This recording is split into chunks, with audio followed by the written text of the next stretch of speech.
Hello, and welcome to the Business of Happiness podcast. Hello, my friends. Today is going to be a great day. You know, this is one of those situations that not many people other than dentists could understand. So today on this episode, I thought I would explore the experience of when a patient goes elsewhere, when a patient chooses to go to a different provider for treatment, and why it affects us so intensely and why it hurts, especially if it's somebody who you've known and treated in the past, especially if it's a family you've taken care of.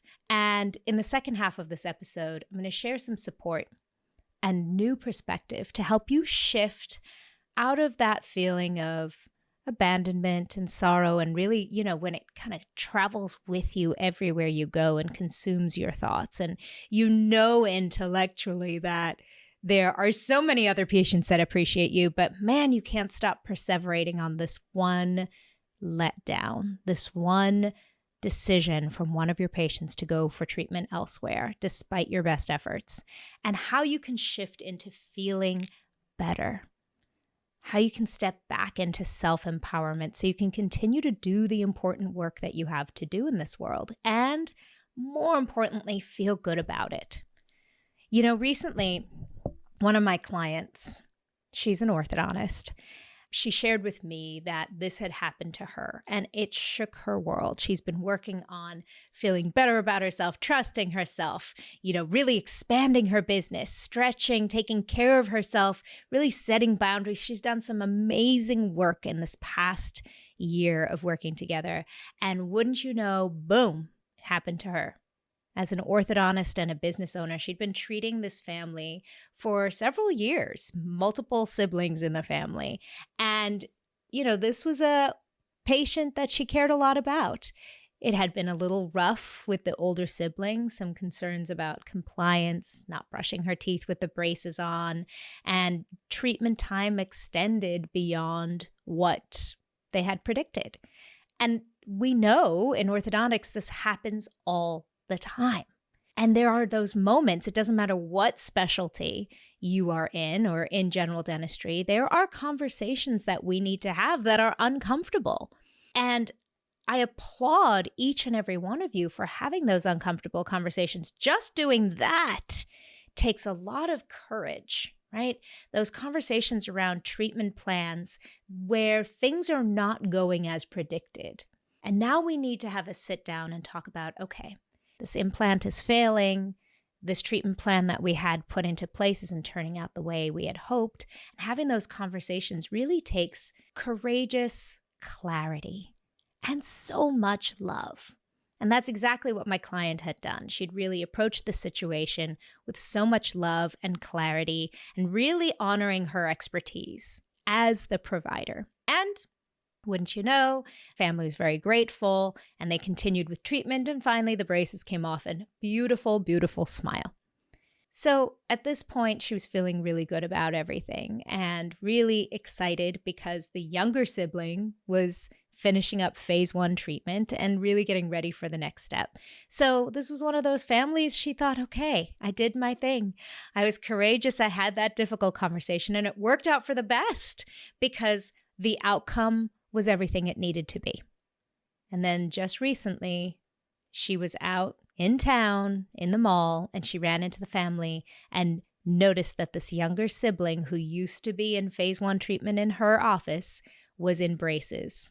And clearly, they had chosen to go and have orthodontic treatment done elsewhere. Immediately, she felt that sinking in her gut. There's always that uncomfortable moment, that uncomfortable conversation. You're in a public space. It's already a little strange out of context when you bump into family of your office. I mean, people who you have connected with. I mean, specifically patients, but they feel like family in your office. And now you're seeing them out in the real world, right? There's that awkwardness. There's always that moment. Tell me if you don't agree, where you're like, should I pretend I didn't see them? And then you realize, no, really, we saw one another and we should acknowledge each other's presence. And so, it's always a little uncomfortable. And, sometimes you're not wearing makeup, or you're, in your gym clothes, or you have a screaming kid. So there's always a little bit of awkwardness. But, she got even over that. And she went and was having this conversation. And there she noticed this really awkward white elephant in the room. Is it a white elephant or an elephant in the room? Either way, it was a glaring moment of discomfort. Who's going to bring up the fact that this younger sibling who was in treatment in my office now has braces on, and it's clear we've not had this conversation? This moment is so precious. And like I said at the top of the episode, it's not something that many people understand if they're not in dentistry and if they are not taking continued care of patients, even in general, especially in general dentistry. When you take care of patients, you're taking care of them for the long haul. You are carrying them over years and sometimes decades, and they do feel like family. And there's a sense of betrayal, a sense of abandonment that we experience when patients choose to go elsewhere. And let's just for a moment acknowledge the autonomy that every patient has. 100%. Intellectually, we know that. We know that patients have autonomy. We encourage them to have second opinions. We encourage them to go for, have their treatment done in a place where they feel great trust and alignment. And if it's not going to work out in my office, then that's totally fine. We can talk a big talk. But that moment feels painful. That immediate, in your face abandonment, rejection, and what it can bring up is a lot of feelings of not enoughness and really pain. Our patient's experience matters.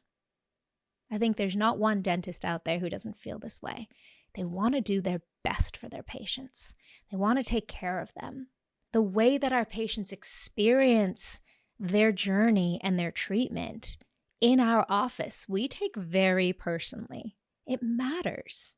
And especially when there's a family that we've gone out of our way for.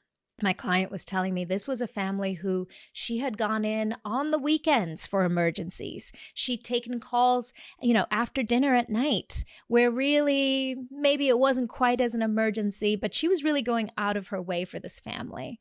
And I hurt that much more. I think another important component of this is how hard we try for communication and clear communication with our patients, and how courageous it is that we really need to be as leaders in order to have those challenging conversations when treatments aren't going well, or when we need to pivot, or when something surprising happens. And I just want to acknowledge that all of those components really lead up to why we feel the way we do when patients choose to go elsewhere. It does bring up those wounds of abandonment, those wounds of feeling not enough, those wounds of, why am I trying so hard? Maybe that's the voice you hear in your head in that moment of, why am I doing this even? Why do I go in after work? Why do I care so much about my patients? Maybe I should just armor up my heart and not take things so personally, and really distance myself emotionally from what I do and just treat it as a job. Just go in and check off the boxes and not get so emotionally involved with people. Right? We feel that defensiveness because it hurts. Why ever even go out of my way again? We start to get cynical. And that cynicism can turn to resentment because it feels personal. And this is one of the hardest things we do, I think, when we really want to experience connection, passion, enjoyment, feel like we have purpose and value. Like, I really make a difference in people's lives. We have to extend ourselves to a certain extent and bear that vulnerable underbelly in order to experience that connection. And yet when we do, we leave ourselves open to possibly getting hurt, to possibly being wounded in terms of your own integrity and your own values. And here's the truth. Dentistry is not an exact science. It just isn't. Doesn't matter which specialty you're in. There's no 100% success rate. There's no hitting it out of the park every single time. And it can feel so frustrating when that 1% that goes wrong, that 1% that, the outcome isn't what you expected happens to be with the most prominent person in your community, or that ER doc, kid, or your best friend, right? It always seems to be like the one person you wouldn't want this to happen to.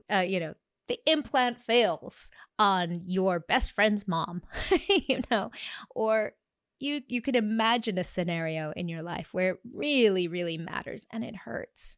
And we ask our patients to put their trust in us. And we really try to let them know how confident we are in our outcome. I mean, that's an important part of the sales process. Listen, I'm going to take care of you. I have a great track record.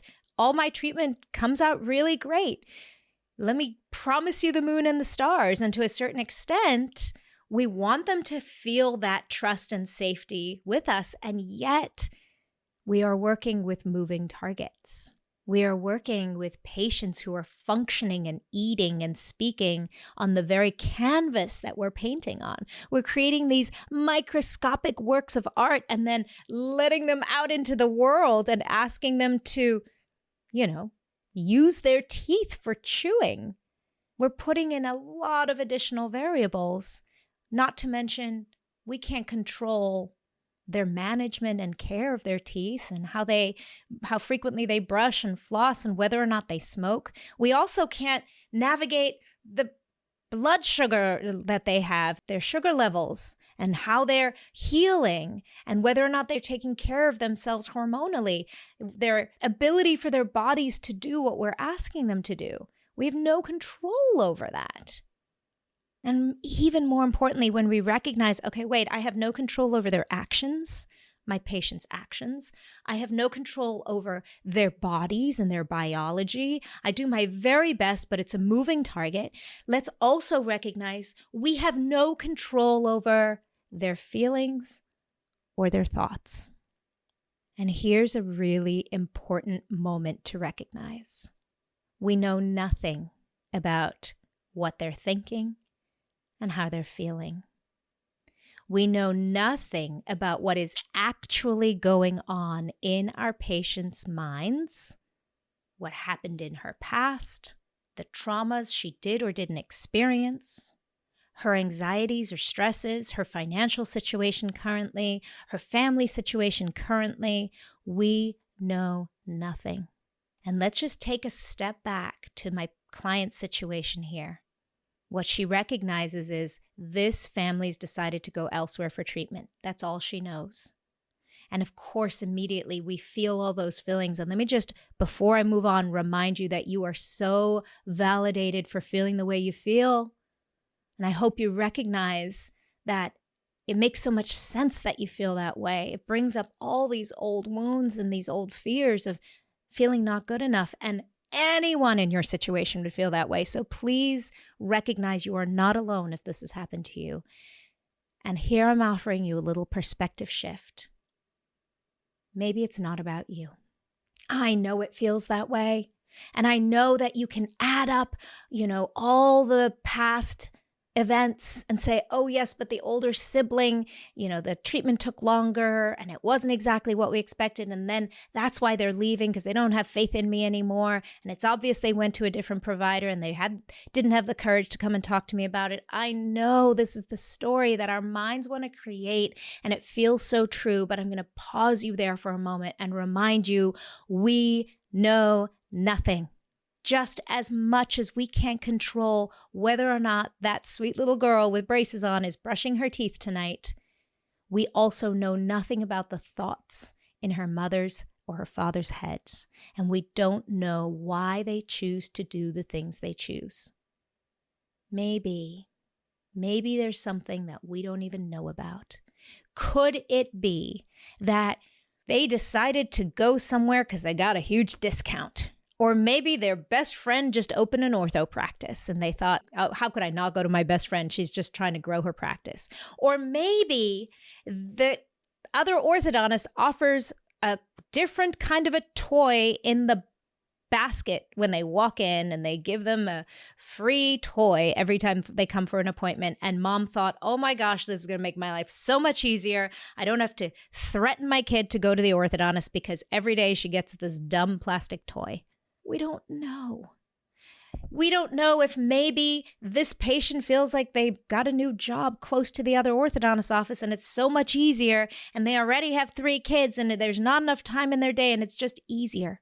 Maybe they are so uncomfortable with courageous conversation and conflict that they didn't have the courage to broach the subject with you and explain. We know nothing. And every single one of those scenarios is just as likely as the one that we're creating in our own heads.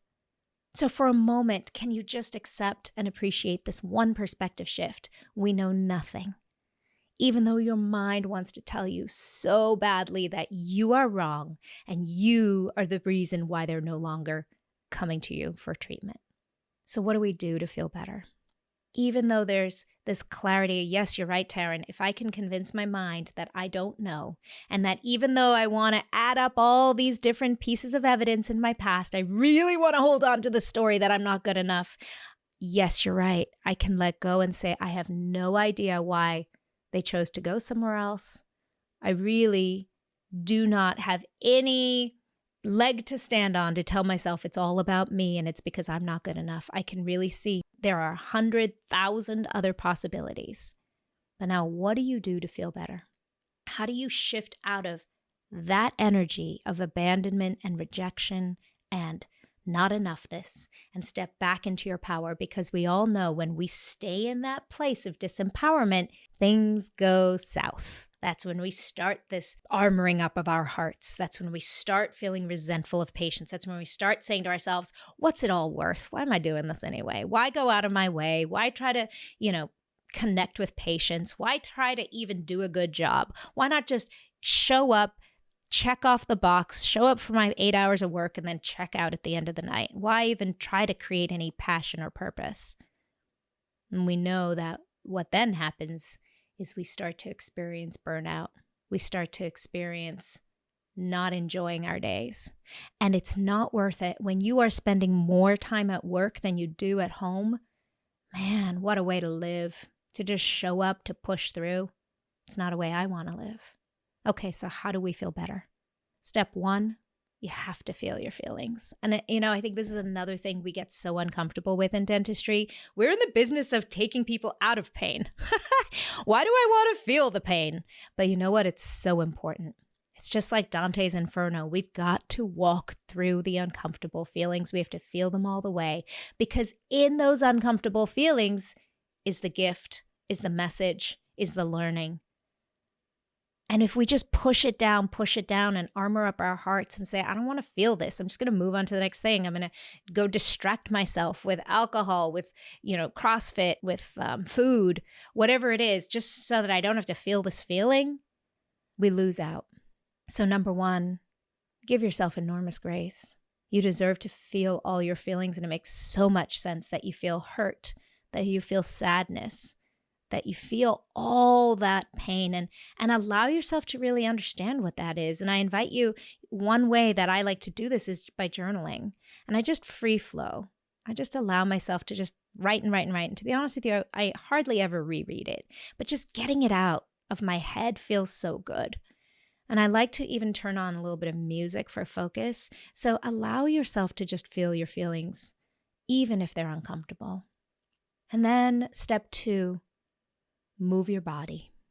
I know this feels ridiculous, but it really is a critical component to shift from that place of disempowerment back to a place of empowerment.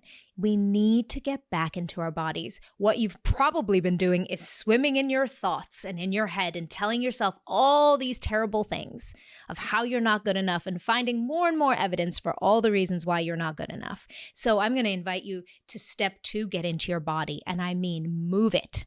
I mean, go for a run. I mean, work out. I personally think getting outside and moving your body is the most powerful way. Why? Because it gives us back perspective. When you go for a great hike and you think, oh my gosh, nothing matters. Here I was stressing about work and nothing matters. I'm reminded that I'm alive. I'm reminded of all the good things in my life. I'm breathing deeply. It's called nervous system regulation. It's called somatic healing. It's when you're moving your body and taking nice deep inhales and exhales. It's feeling alive again, and it puts everything into perspective. And you remember that this is one patient, one. This is one situation, one. It means nothing. It has no indication of your worth, of how good you are as a dentist, of how incredibly phenomenal you are at connection and caring, at how deeply you care for your patients, at how much you value the work you do. But moving your body helps you get there. And then step 3, and this is an important one, and I think this is another one that us as dentists really have a hard time with. And that is, we need to redirect our focus away from that 1% and bring it over to the 99. And this is another journaling exercise, because I think putting it down on paper helps you be super clear instead of just thinking the thought. The thing about thinking thoughts is they're never fully complete. We jump all over the place. But when you sit down and write it down on paper, you actually get very clear. So I invite you to write down all the great things that you are so proud of, that feel really good about the impact you are having, the connections you do make, the patients who have incredible outcomes, who really value their work that you've done for them. I want you to dig into all those places, shine that mental focus, that mental spotlight, that mental flashlight on the 99%, and redirect your brain away from the what ifs scenarios that we have no knowledge of to the things that you do know. What is true? What is true is I care about my patients.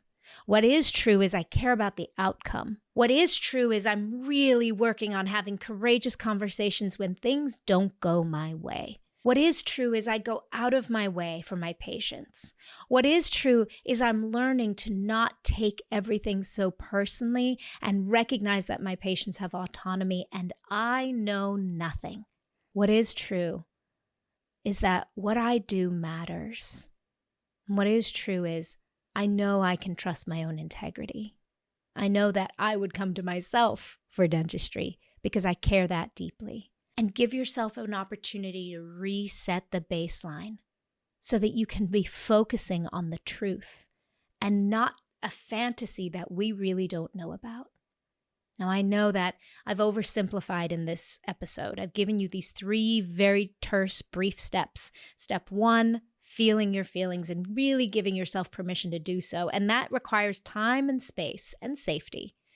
And number 2, moving your body, shaking it up, moving your body, literally physically moving your body, because mind and body are not separate. They are together. And we need to give that body the reassurance that there is no danger, that you are not being attacked. So moving your body and breathing and getting outside, such an important step. And then step 3, redirect your focus away from the fantasies and the what ifs scenarios that are making you feel so bad, and shifting to all the what I know to be true. What is? I know that's an oversimplification. And if you're listening to this and this has piqued your curiosity and you're like, okay, Tarryn, I get it, but this is so hard for me to do, then you and I need to connect.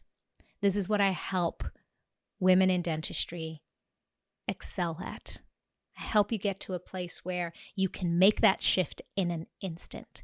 Because here's the other truth, by the way. This situation will happen again. It will. Even if you've been doing the inner work your whole life. The question is, how can we shorten that refractory period so that you're not feeling so terrible for so long, but that you can honor your feelings and shift in an instant and get back to your own empowerment and realizing who you really are and what you are capable of and the important work that you are doing in this world and the great impact you are having on your patients' lives. Because that's the truth. And when you get back to that place, now you're actually functioning in a place where you're making great decisions, where you can hold compassion and space and safety for your patients, where you can allow your heart to be unarmored, to open up, to really enjoying what you do, to stepping back into the passion, to loving every day and not trying to escape from it. This is what I help my clients do. And if you're realizing right now, oh my gosh, I need this support, let's connect. I'll leave in the show notes a connection to my calendar, and it's just a quick 15-minute chat just to see if this is even aligned, so that I can understand your situation. And if I'm listening to your story and you're telling me, oh my gosh, something that I don't think I can support you with, I will point you in a direction of some incredible men and women who can help you. But at the very least, after just chatting for a few minutes, we'll have for you next steps. What you can do to step back into that empowerment, to step back into living your life fully every single day. Because here's what I know to be true. When you feel good, that is when you can do good. Bye-bye, my friend. Thank you for listening to the Business of Happiness podcast. If this episode brought you new perspective and value, I invite you to subscribe so that you catch all upcoming episodes and leave us a review.